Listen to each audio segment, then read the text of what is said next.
প্রত্যেককে welcome Ghosh computer একাডেমিতে। আমি সুকান্ত ঘোষ, তোমাদের অনলাইন কম্পিউটার স্যার। তো দেখতে দেখতে আজকে আমরা 8 নম্বর অধ্যায় শেষ করব। দেখো আমাদের চ্যানেলের তোমরা ডে 1, ডে 2, ডে 3 মানে ইউনিট 3 কিন্তু আমরা 3টা ক্লাস কমপ্লিট করেছি, যার মধ্যে চ্যাপ্টার 8 চলছে। তো আমরা নতুন কোনো প্লে লিস্ট বানাচ্ছি না, এই ইউনিট 3 নামক প্লে লিস্টের মধ্যে সমস্ত ভিডিও এক্সেলে পরপর দিয়ে দেবো। তো তোমরা যদি সিলেবাস দেখো, এই আমাদের সিলেবাস, আমাদের কিন্তু এক্সেল মানে ইউনিট 3 থেকে কিন্তু অনেক বড় সিলেবাসটা আছে। তার মধ্যে কিন্তু আমরা এই প্রথম দুটো সিলেবাস কিন্তু কমপ্লিট করে নিয়েছি চ্যাপ্টার 8-এর মধ্যে, ঠিক আছে। তো এই সিলেবাস থেকে কিন্তু আমরা আজকে দেখে নেব হচ্ছে এক্সারসাইজ সলভ, ঠিক আছে। তো মানে অনুশীলনী সলভ করে নেব। তো আমরা প্রথম দেখে নেব যে এখান থেকে কোন কোন ধরনের প্রশ্ন আসতে পারে। তো তোমরা কিন্তু অবশ্যই চ্যানেলের সঙ্গে থাকো, আমরা কিন্তু ক্লাসটা শুরু করছি। তো প্রথমে আমরা দেখে নেব, একটু ওয়েট করো, বের করে নিই। অনেক বড় চ্যাপ্টার তোমাদের এটা ছিল। আচ্ছা, এখান থেকে আমাদের MCQ, choose the correct answer, assertion, reason, matching সবগুলো কিন্তু আমরা দেখে নেব, ঠিক আছে। তো প্রথমে দেখে না 1 নম্বর প্রশ্নটা, সঠিক উত্তর নির্বাচন করো। কী বলেছে এখানে, নিচের কোনটি একটি ইলেকট্রনিক স্প্রেডশিট? কোনটা হবে অ্যান্সার? এমএস এক্সেল অবশ্যই। নাম্বার 2, এমএস এক্সেলে ওয়ার্কশিটে কলামগুলো চিহ্নিত করা যায় কী দিয়ে? অবশ্যই অ্যালফাবেট দ্বারা, কারণ এ বি সি ডি কিন্তু এই নামে কিন্তু কলাম থাকে, হ্যাঁ। নাম্বার 3, ওয়ার্কশিটে 1, 2, 3 সংখ্যা দিয়ে কী বোঝানো হয়? অবশ্যই বোঝানো হয় রোকে, কারণ রো কিন্তু নাম্বার দিয়ে বোঝানো হয়। নাম্বার 4, নিচের একটি কলাম এবং রোয়ের সংস্থকে কী বলে? আমি যদি এক্সেলটা একবার খুলে নিই তোমাদের বুঝতে সুবিধা হবে। এই আমি এক্সেলটা ওপেন করছি, একটু ওয়েট করো। এক্সেল খুলে গেছে। দেখো এই যে আমার যেখানে কলাম আর রো যোগ হচ্ছে, তখন সি নাম্বার কলামে 3 নাম্বার রো এখানে যোগ হচ্ছে, তাহলে এখানে আমার কী বলবে? কিন্তু অবশ্যই বলা হবে সেল, ঠিক আছে। দেখো সেল বলা হয়। Number 5, A B C D দ্বারা কাকে চিহ্নিত করা হয়? অবশ্যই কলামকে, তারপরে অক্ষর দিয়ে কলামকে চিহ্নিত করা হয়। এক্স এফ ডি 10 এটা কি? অবশ্যই একটা সেল, কারণ এক্স এফ ডি হলো একটা কলামের নাম আর 10 হলো রোয়ের নাম, যে কলাম আর রো মিলে কী হবে? সেল হবে। নাম্বার 7, এমএস এক্সেলে রোয়ের সংখ্যা হলো কতগুলো? 16,384টা রো থাকে, যাকে বলা হয় এক্সএফডি। একটা কথা বলা আছে, যারা এই ভিডিওটি প্রথমে দেখছো তাদের প্রত্যেককে অবশ্যই বলবো চ্যানেলের মেন পেজে যাও, এই চ্যাপ্টারের প্লেলিস্ট ফলো করো, আগের চ্যাপ্টারটা বুঝে আসো, তারপরে এক্সেল তারপরে অনুশীলনী সলভ করো, তাহলে তোমাদের সুবিধা হবে। নাম্বার 9, 8 হলো 9, এক্সেলে ওয়ার্কশিটে মোট কতগুলো সেল থাকে? অবশ্যই নাম্বার অফ রো আর নাম্বার অফ কলাম, তার মানে 10,48,576 ইন্টু 16,384। নাম্বার 10, সেলে অক্ষরগুলি অ্যালফাবেটে কোন অ্যালাইনমেন্টে সাজানো থাকে? দেখো আমি যদি এক্সেলটা খুলে যদি কোনো আমি এখানে অক্ষর লিখে, দেখো যেমন শুভ, সোমা, এগুলো কোন দিকে আছে? বাঁ দিকে, আর নাম্বার কোন দিকে আছে? ডান দিকে। তাহলে এই ক্ষেত্রে কিন্তু আমার অক্ষরের অ্যালাইনমেন্ট কী হবে? Left side. আর নাম্বার হলে হবে, দেখো 11 নম্বর নাম্বার রাইট সাইড, অক্ষর হয় বাঁ দিকে, নাম্বার হয় ডান দিকে। নাম্বার 12, A1 থেকে C10 সেল রেঞ্জে মোট কতগুলি সেল আছে? A1 থেকে C10 এখানে অ্যান্সার করছে 80টি। কারণটা কি? দেখো A1 থেকে C, তার মানে ব্যাপারটা হচ্ছে A1 থেকে শুরু হবে আর C10, C এর A10 অবধি, তাহলে কী হবে? এইটুকুটা হচ্ছে সেল। এদিকে 3টা কলাম, এদিকে 10টা, তাহলে কী অ্যান্সার হবে? 330টা। সরি, এটা হবে 30, ও এটা 30 আছে, হ্যাঁ 30টা কিন্তু সেল হবে, বুঝতে পেরেছো? এ থেকে সি 3টা কলাম আর 10 মানে 10টা রো, 3 × 10 30টা। নাম্বার 13, নেম বক্সে নিচে কোনটি দেখা যায়? অবশ্যই সেলের অ্যাড্রেস দেখা যায় নেম বক্সের মধ্যে। নাম্বার 14, কোনো সেলের ডেটা এডিট করার আগে কোনটি চাপতে হয়? F2 কি চাপতে হয়? নাম্বার 15, এমএস এক্সেলে বাই ডিফল্ট একটি রোয়ের হাইট কত হয়? 15 পয়েন্ট হয়, ঠিক আছে, হাইট, হ্যাঁ। আচ্ছা, নাম্বার 16, এমএস এক্সেলে বাই ডিফল্ট একটি কলামের উইথ কত হয়? 8.43 কলামের উইথ। নাম্বার 17, এমএস এক্সেলে প্রথম সেল অ্যাড্রেস কোনটা? A1, ফার্স্ট হচ্ছে A1 আর লাস্ট হচ্ছে XFD 10,38,576। নাম্বার 18, এক্সেল 2007 ফাইলের এক্সটেনশন নেম কি? খুব ইম্পর্টেন্ট প্রশ্ন, .xlsx, খুবই ইম্পর্টেন্ট প্রশ্ন এটা একটা। নাম্বার 19, সিরিজ অপশানের মধ্যে কোন রিবন থাকে? না, সিরিজ অপশান এর মধ্যে কোন রিবনে থাকে? অবশ্যই হোম রিবনে থাকে সিরিজ অপশান, ঠিক আছে। আচ্ছা, নাম্বার 20, অ্যাক্টিভ সেল অ্যাড্রেসটি এর মধ্যে কোনটিতে দেখা যায়? অবশ্যই নেম বক্সে দেখা যায় অ্যাক্টিভ সেল অ্যাড্রেস। নাম্বার 21, কোনো সেলের ফর্মুলা পরের সেলে কপি করা যায় কার সাহায্যে? অটোফিল দ্বারা। নাম্বার 22, ফিল হ্যান্ডেল কথাটি এদের মধ্যে কার সঙ্গে সম্পর্কিত? অবশ্যই অ্যাক্টিভ সেল, কারণ আমি যে সেলে ক্লিক করব ওর মধ্যে কিন্তু ফিল হ্যান্ডেল দেখা যায়, ঠিক আছে। আর এই সেলের অ্যাড্রেস দেখা যায় নেম বক্সের মধ্যে। আচ্ছা, নাম্বার 23, ডাটা ভ্যালিডেশন অপশানটি নিম্নলিখিত কোন ট্যাবের মধ্যে থাকে? অবশ্যই থাকে ডেটা ট্যাবের মধ্যে, কারণ ডাটা ভ্যালিডেশন অবশ্যই ডেটার মধ্যে থাকবে। নাম্বার 24, কোনো সেলের ডেটা ডিলিট করে মুছে ফেলার পর, মানে আমি ডিলিট করলাম, মুছে ফেললাম, তাহলে আমাকে আন্ডু করতে হবে। আন্ডু শর্টকাট কি? Ctrl+Z, undo. Number 25, find and replace dialog বক্সে প্রদর্শিত করতে কোন শর্টকাট কি? অবশ্যই Ctrl+F, F for find, F দিয়ে কিন্তু আমাদের ফাইন্ড এবং রিপ্লেস বক্সটা কিন্তু শো হবে। তাহলে এবার আমরা দেখে নেবো যে শূন্যস্থান পূরণ, ঠিক আছে। দেখে না শূন্যস্থান পূরণ, যে সফটওয়্যার বা প্যাকেজ প্রোগ্রামের সাহায্যে রো এবং কলাম ব্যবহার করে হিসাব নিকাশ করা হয় তাকে বলা হয় স্প্রেডশিট সফটওয়্যার, ওকে। আচ্ছা, এবার দেখে নিই নাম্বার 2, OpenOffice.org রাইটার ফাইলগুলি এক্সটেনশন নাম কি থাকে? .doc, .docx ইত্যাদি। তারপর রাইটার মানে হচ্ছে ওয়ার্ড, মানে ডকুমেন্ট ফাইল, এখানে অবশ্যই ডক ফাইল, .docx ফাইল দেখা যায়। আচ্ছা, নাম্বার 3, আচ্ছা এর মধ্যে .ppt থাকবে, কিন্তু তোমাদের হচ্ছে ইমপ্রেস সফটওয়্যারের জন্য থাকবে। আচ্ছা, এবার দেখে নিই ওয়ার্কশিটের কলামগুলি ড্যাশ ড্যাশ ড্যাশ ইত্যাদি অক্ষর দেওয়া হয়, ABC অক্ষর দেওয়া হয়, আর রোগুলা কী হয়? 1 2 3 দেওয়া হয়, অবশ্যই ডি নাম্বারটা হবে। নাম্বার 4, এক্সেলের রিবনে কমান্ড যুক্ত করার আগে একটি রিবন ট্যাবে একটি রিবন গ্রুপ অবশ্যই করে নিতে হবে। মানে তুমি হচ্ছে রিবনে কিছু কমান্ড যুক্ত করবে, তার আগে তোমাকে একটা রিবন তৈরি করতে হবে, তারপর তোমাকে রিবনের গ্রুপ বানাতে হবে, তারপর তুমি কমান্ডগুলো যুক্ত করো ওখানে। নাম্বার 5, ওয়ার্কবুকের টাইটেলের বারের ডান দিকে ভিউ বাটনে ক্লিক করলে যে তালিকা দেখা যাবে সেই তালিকায় অটো হাইড রিবন এ ক্লিক করলে ট্যাবের নাম সহ রিবনগুলি স্ক্রিন থেকে অদৃশ্য হবে। দেখো, অদৃশ্য মানে হাইড, তাহলে অবশ্যই অটো হাইড হবে, আর এটা কিন্তু আমাদের ভিউয়ের মধ্যে আছে, ভিউ মানে দেখা, ঠিক আছে। এবার দেখো 3 নম্বর প্রশ্ন। 3 নম্বরে কী বলেছে? বাম দিক ডান দিক ম্যাচিং করো। ভালো জিনিস, কী আর ম্যাচিং করতে হবে? OpenOffice.org এর সঙ্গে হবে, এর মাধ্যমে চিঠিপত্র টাইপ করা যায়। আচ্ছা, OpenOffice.org ক্যালক, সরি রাইটারের মাধ্যমে চিঠিপত্র, ক্যালক মাধ্যমে কী হবে? হিসাব নিকাশ, গাণিতিক হিসাব নিকাশ করা যায়। ইমপ্রেস, পাওয়ার পয়েন্ট, এর মাধ্যমে কী হবে? ধাপে ধাপে তথ্য নিয়ে প্রেজেন্টেশন তৈরি করা যায়। তারপর কী আছে? 4 নম্বর ড্রয়ের মাধ্যমে কি অবশ্যই মাউসের সাহায্যে ছবি আঁকা যায়। বুঝতে পেরেছ? অ্যান্সার হচ্ছে 1 B, 2 A, 3 D, 4 C। Number 2, title bar, অবশ্যই টাইটেল বার হবে। এই টুলবারে save, new, open, undo, redo অপশানগুলি থাকে, অবশ্যই তাই। ফাইল বাটন, একটু মনে হচ্ছে ভুল হলো, না ঠিক আছে। ফাইল বাটন কী হবে? ফাইল বাটন হবে 2SC।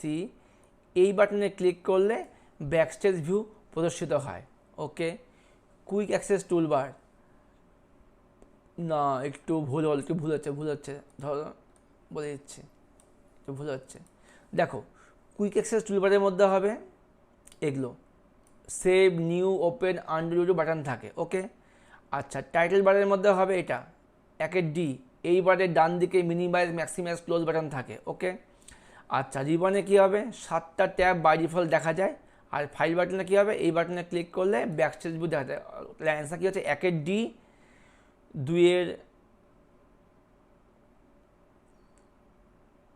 2 C, 1 D, আচ্ছা এই অপশনটা ভুল আছে, এখানে ডি হবে, ঠিক আছে।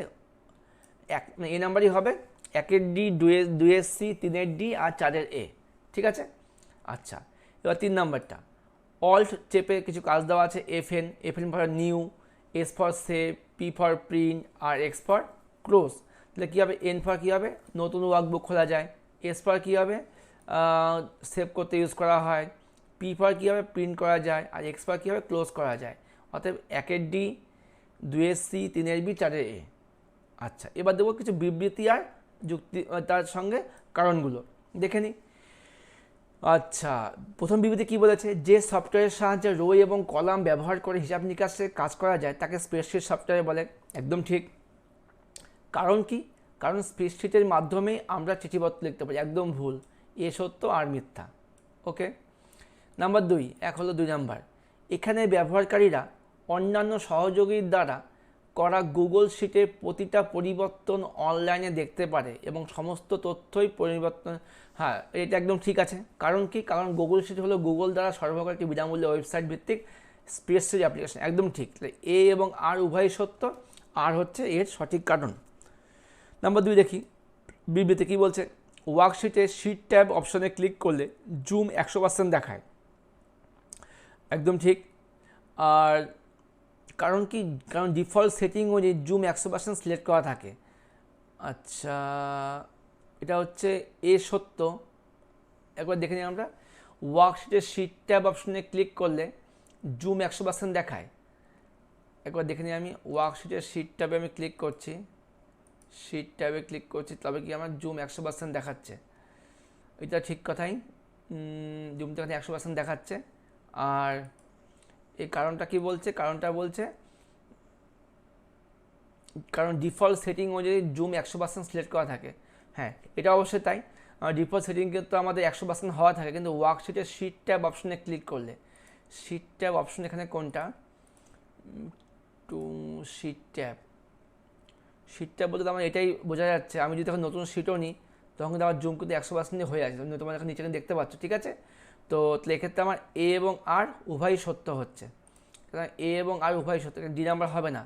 এ এবং আর উভয় সত্য, আর হলো এর সঠিক ব্যাখ্যা, ঠিক আছে। নাম্বার 4, বিবৃতি, স্প্রেডশিট সফটওয়্যারে কুইক অ্যাক্সেস টুলবারে কাস্টমাইজ করা যায়। একদম ঠিক। ব্যবহারকারী তার পছন্দ মতো কোনো টুলকে কুইক অ্যাক্সেস টুলবারে যুক্ত করতে পারে, বাদ দিতে পারে। একদম ঠিক। এ এবং আর উভয় সত্য, আর হলো এর সঠিক ব্যাখ্যা। ওকে। নাম্বার 5, বিবৃতি কী বলছে, এক্সেলে 3 ধরনের ডেটা প্রবেশ করানো যায়, টেক্সট, নাম্বার, ফর্মুলা। একদম ঠিক। কারণ কি বলছে, এক্সেলে ডেটার উপর ভিত্তি করে সমস্ত কাজ করা হয়, ডেটা ছাড়া এক্সেলে কোনো কাজ করা সম্ভব নয়। অবশ্যই এ নাম্বার হবে। এ এবং আর উভয় সত্য, আর হলো এর সঠিক ব্যাখ্যা। এবার দেখো 5 নাম্বার, ডায়াগ্রাম কিছু দেওয়া আছে। কি ডায়াগ্রাম দিয়েছে, একটি নতুন ওয়ার্কবুক তৈরির ধাপে নিচে কোনটি ফাঁকা স্থানে হবে। এক্সেলে এখানে ক্লিক করলাম, হোম ডায়লগ বক্স দেখা গেল, এখান থেকে কী করতে হবে, ব্ল্যাঙ্ক ওয়ার্কশিটে ক্লিক করতে হবে, তারপরে ওয়ার্কশিট দেখা যাবে, ওয়ার্কবুক দেখা যাবে। একদম ঠিক। নাম্বার 2, ওয়ার্কশিট থেকে কলাম মুছে ফেলার জন্য ফাঁকা স্থানে কী বসবে, কলামে আমি হেডিংয়ে ক্লিক করলাম, কমান্ড সিলেক্ট হলো, সেলস কমান্ড গ্রুপে গেলাম, এখান থেকে কী করতে হবে, ক্লিক অন ডিলিট বাটনে ক্লিক করতে হবে, তো এখান থেকে ডিলিট শিট কলামে ক্লিক করতে হবে। ওকে। আচ্ছা, নাম্বার 3, এক্সেলে একাধিক ওয়ার্কবুককে একটি উইন্ডোতে সাজানোর পদ্ধতিতে নিচে কোনটি হবে। আচ্ছা, ওপেন ওয়ার্কবুক ঠিক আছে, ভিউ রিবন ঠিক আছে, উইন্ডো কমান্ড গ্রুপে ক্লিক করলাম, অ্যারেঞ্জ অল অপশনে ক্লিক করলাম, উইন্ডো ডায়লগ বক্স দেখা গেল, তবে এখান থেকে কী করতে হবে, ক্লিক টাইলড চেক বক্স, টাইল মানে মানে টাইলসের মতো পাশাপাশি দেখা যাবে, তবে ক্লিক অন ওকে বাটন, হয়ে গেল। নাম্বার 4, এক্সেল ওয়ার্কবুক সেভ করার পদ্ধতিতে নিচে কোনটি ফাঁকা স্থানে বসবে। ফাইলে গেলাম, সেভ আজে ক্লিক করলাম, সেভ অ্যাজ বক্সটা চলে আসলো, এবার ফাইলের নাম লিখতে হবে, সবশেষে সেভে ক্লিক করতে হবে। ওকে।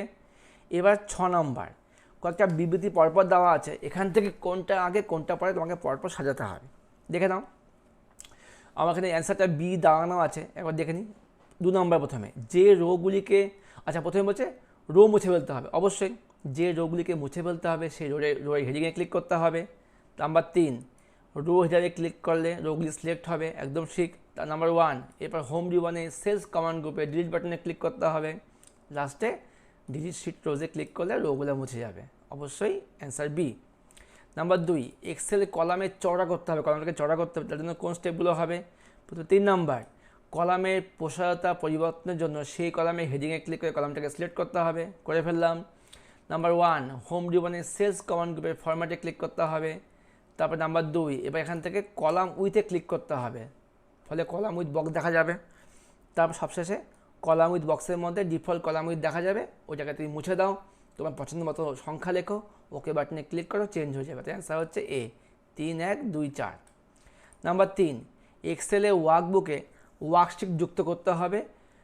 তার জন্য কী করতে হবে, প্রথমে 4 নাম্বারটা শিট টাইপের যেখানে একটা শিটে ক্লিক করতে হবে। তারপরে 1 নাম্বার হোম রিবনের সেলস কমান্ড ইনসার্টে ক্লিক করতে হবে। তারপরে হচ্ছে 2 নাম্বার ইনসার্টে ক্লিক করতে হবে ওখান থেকে, ঠিক আছে। তারপর ওখান থেকে 3 নাম্বার হচ্ছে, এর ফলে ওয়ার্কবুক যুক্ত মানে ওয়ার্কবুকে ওয়ার্কশিট যুক্ত হয়ে যাবে। দেখো অ্যান্সার হচ্ছে সি নাম্বারটা। এবার 4 নাম্বার দেখে কী বলছে, এক্সেলে ওয়ার্কবুক খুলতে হবে। আমার কোনো ওয়ার্কবুক সেভ করা আছে, সেটা খুলতে হবে অবশ্যই। প্রথমে 2 নাম্বারটা হবে, প্রথমে হবে হচ্ছে 1 নাম্বারটা ফাইল বাটনে ক্লিক করে ওপেনে ক্লিক করতে হবে, ওকে। তারপরে এর ফলে হচ্ছে ওপেন বক্স দেখা যাবে 2 নাম্বার সবশেষ। তারপরে হচ্ছে এরপর নির্দিষ্ট ড্রাইভটা সিলেক্ট করতে হবে, সবশেষে ফাইল নামে ডাবল ক্লিক করলে ফাইলটা ওপেন হবে। অ্যান্সার কী হচ্ছে 1, 2, 4, 3। 1, 2, 4, 3 অপশানটা কিন্তু এখানে 1 হবে, একটু ভুল আছে। অ্যান্সার যদি ডি হয়, আগে হবে 1, তারপরে হবে 2, ঠিক আছে, ঠিক করে নি। 1, 2, 4, 3 হবে। এবার সত্য মিথ্যা, এটাই আমাদের লাস্ট, হয়তো দেখে নিই সত্য মিথ্যা কী আছে। এ এবং বি স্টেটমেন্ট দেওয়া আছে, কোনটা সত্য কোনটা মিথ্যা তোমাদেরকে দেখে বলতে হবে। আচ্ছা, স্টেটমেন্ট এ, স্প্রেডশিটের ডেটাগুলি আলাদা আলাদা সেলে উপস্থাপন করা যায়, একদম ঠিক। রো এবং কলামের সংযোগস্থলকে বলা হয় সেল, উভয় স্টেটমেন্টই সত্য। নাম্বার 2, গুগল শিট হলো বর্তমানে বিনামূল্যে একটি জনপ্রিয় স্প্রেডশিট অ্যাপ্লিকেশন, একদম সত্য। বি কী বলছে, গুগল শিট গুগল ক্রোম ছাড়াই ব্রাউজারে অ্যাক্সেস করা যায়। গুগল শিট গুগল ক্রোম ছাড়াই ব্রাউজারে অ্যাক্সেস করা যায়, মানে গুগল শিট খুলতে কিন্তু আমাকে গুগল ক্রোমটাই ইউজ করতে বলেছে। তাহলে হচ্ছে মানে এটা কিন্তু একদমই মিথ্যা, তুমি যে কোনোভাবে কিন্তু গুগল শিট খুলতে পারো, ঠিক আছে। তাহলে এ সত্য, বি মিথ্যা। নাম্বার 3, স্টেটমেন্ট এ, এক্সেলে কিবোর্ড থেকে Ctrl+F2 যদি আমি চাপি তবে স্ক্রিনের জীবনগুলি অদৃশ্য হবে, একদমই মিথ্যা। আচ্ছা, স্টেটমেন্ট বি, অদৃশ্য থাকা অবস্থায় Ctrl+F চাপলে আবার স্ক্রিনে ফিরে আসবে, একদম ভুল, উভয় স্টেটমেন্টই মিথ্যা, ঠিক আছে। নাম্বার 4, এক্সেল ওয়ার্কবুকে কোনো ডেটা সেট থেকে নির্দিষ্ট কোনো সংখ্যা বা টেক্সট স্ট্রিংয়ের মতো কিছু খুঁজে নেওয়ার জন্য ফাইন্ড অ্যান্ড রিপ্লেস ইউজ করতে হয়, একদম ঠিক। কোনো ডেটা সেট থেকে ডেটাকে অনুসন্ধানের ক্ষেত্রে ওয়াইল্ড কার্ড ইউজ করতে হয়, দুটো স্টেটমেন্টই সত্য, উভয় স্টেটমেন্টই সত্য। আর লাস্ট আজকে ক্লাস চলে আসছি, ঘটনার বিশ্লেষণ কিছু দেখতে হবে। আরও আছে, বাকি আছে, অনেক প্রশ্ন আছে। যেখানে একটা ঘটনা দেওয়া আছে এখানে, আয়েশা খাতুন একটি কোম্পানিতে এক্সেলের বিশেষজ্ঞ হিসেবে কাজ করে, ঠিক আছে। যে একটি স্যালারি শিট তৈরি করেছে তাতে যে সকল কন্ডিশন তাকে রাখতে বলা হয়েছে তার যে দেওয়া হলো। যে ওয়ার্কশিটটিকে স্যালারি শিট তৈরি করবে তার নাম হবে স্যালারি শিট দিয়ে বলা হয়েছে, ওকে। সে তার কারেন্ট ওয়ার্কশিটটিতে কোন কাজটি করবে, অবশ্যই শিটের নাম চেঞ্জ করবে, কারণ তাকে হচ্ছে শিটের নাম চেঞ্জ করতেই বলেছে। নাম্বার বি, তার কারেন্ট ওয়ার্কশিটে বছরে 12 মাসের নাম পরপর লিখতে হবে। তার জন্য সে কোন পদ্ধতি অবলম্বন করবে, অবশ্যই অটোফিল। সে যা জানুয়ারি লিখবে, অটোফিলে ক্লিক করে টেনে দেবে, তাহলে ফিল হ্যান্ডেলে টেনে দেবে, নামগুলো হয়ে যাবে, এই কাজটাকে বলা হয় অটোফিল। নাম্বার সি, ডেজিগনেশন নামে একটা ফিল্ডে এমডি, ম্যানেজার, অ্যাসেট ইত্যাদি লেখা আছে, সেগুলো বারবার এন্ট্রি না করে আমি কোন অপশন দিয়ে কাজ করতে পারবো, ডেটা ভ্যালিডেশন, যেটা আমরা লাস্ট ক্লাসে শিখি, 3 নম্বর ক্লাস কিন্তু আমি এটাই শিখেছিলাম, data validation. Number D, Ayesha তৈরি করা স্যালারি শিটে ম্যানেজার নামক ডেজিগনেশনটি খুঁজে পেতে সে কোন পদ্ধতি অবলম্বন করবে, অবশ্যই ফাইন্ডিং অ্যান্ড রিপ্লেসিং ডেটা, এই অপশনটা কিন্তু ইউজ করবে সে। এবার দেখবো আজকে ক্লাসের লাস্ট পার্ট, দুটা বিবৃতির মধ্যে সম্পর্ক স্থাপন করতে হবে। আচ্ছা দেখে নিই, স্টেটমেন্টে কী বলেছে, বর্তমানে স্প্রেডশিট সফটওয়্যারের মাধ্যমে স্যালারি শিট ও ওয়ার্কবুক তৈরি করা হয়, একদম ঠিক। বি কী বলছে, ওপেন অফিস ওআরজি ড্রয়ের মাধ্যমে মাউসের সাহায্যে বিভিন্ন প্রকার ছবি এঁকে টেক্সট কোনো গ্রাফিক্স তৈরি করে সেগুলো ইমেজ ফরম্যাটে সেভ করা যায়। মানে এ স্টেটমেন্টটা সত্য, আবার বি স্টেটমেন্টটা মিথ্যা। মানে ব্যাপারটা হচ্ছে কি, না স্প্রেডশিট সাহায্যে আমি তো স্যালারি শিট বানাতেই পারি, আবার ওপেন অফিস ড্রয়ের মাধ্যমে আমি ছবি আঁকতে পারি, ঠিক আছে। এই ব্যাপারটা হচ্ছে এক্ষেত্রে আমার অ্যান্সার হবে ডি, কারণ এ এবং বি উভয়ই সত্য কিন্তু একে অপরের সঙ্গে সম্পর্কযুক্ত নয়। বুঝতে পেরেছ? অবশ্যই স্প্রেডশিট দিয়ে আমি রেকর্ড শিট বানাবো, স্যালারি শিট বানাবো, কিন্তু ড্র দিয়ে কিন্তু আমি তো ছবি আঁকবো, সেক্ষেত্রে এ ও বি দুটোই সত্য কিন্তু এর সঙ্গে কোনো সম্পর্ক নেই।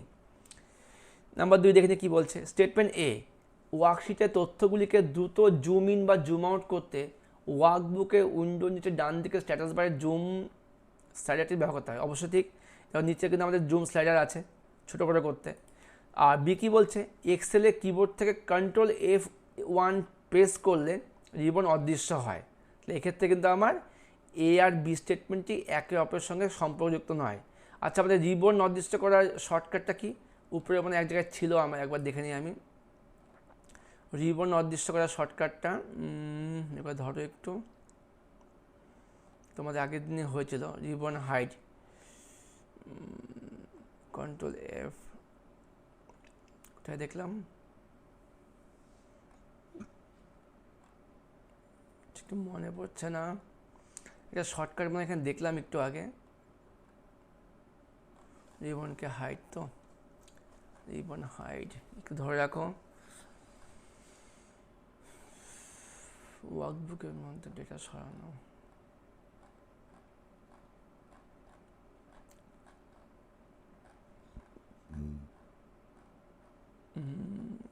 ডেটা পরিবর্তন। আচ্ছা, এখানে পেয়েছি রিবনকে হাইড করা। আচ্ছা, কন্ট্রোল প্লাস F1 চাপলে রিবন হাইড হবে, একদম ঠিক কথা বলেছে। তো সেক্ষেত্রে কিন্তু আমার দেখো কন্ট্রোল F1 দিয়ে আমি রিবনকে হাইড করছি, আর জুম আউট দিয়ে কিন্তু আমি স্যালাডটাকে বড় ছোটো করছি। তাহলে এক্ষেত্রে এ এবং বি স্টেটমেন্ট একে অপরের সঙ্গে সম্পর্কযুক্ত নয়। ঠিক আছে, বুঝতে পেরেছ? তো আমরা কিন্তু খুব ভালো মতোই আসলে এক্সেলের ক্লাসটা শেষ করলাম, চ্যাপ্টার 8 শেষ করলাম। তো পরবর্তীতে আমরা কিন্তু পরের সিলেবাসটা শুরু করবো, তার মানে কিন্তু আমরা শুরু করবো পারফর্মিং ক্যালকুলেশন ডেটা এবং চেঞ্জিং ওয়ার্কবুক। যাই হোক, চিন্তার কোনো কারণ নেই, খুব তাড়াতাড়ি ক্লাসগুলো শেষ হবে। কিন্তু এখন তোমাদের কাজ হচ্ছে ক্লাসগুলো সব কমপ্লিট করা। ক্লাস তো শেষ হয়ে যাচ্ছে, তো ওটা ভালো করে পড়াশোনা করো, মন দিয়ে পড়ো, তাতেই কিন্তু এই ক্লাসগুলো সার্থকতা। দেখা হচ্ছে পরবর্তী ক্লাস নিয়ে, ততক্ষণের জন্য বাই, ভালো থেকো, সুস্থ থেকো, পাশে থেকো Ghosh computer academy. Best of luck.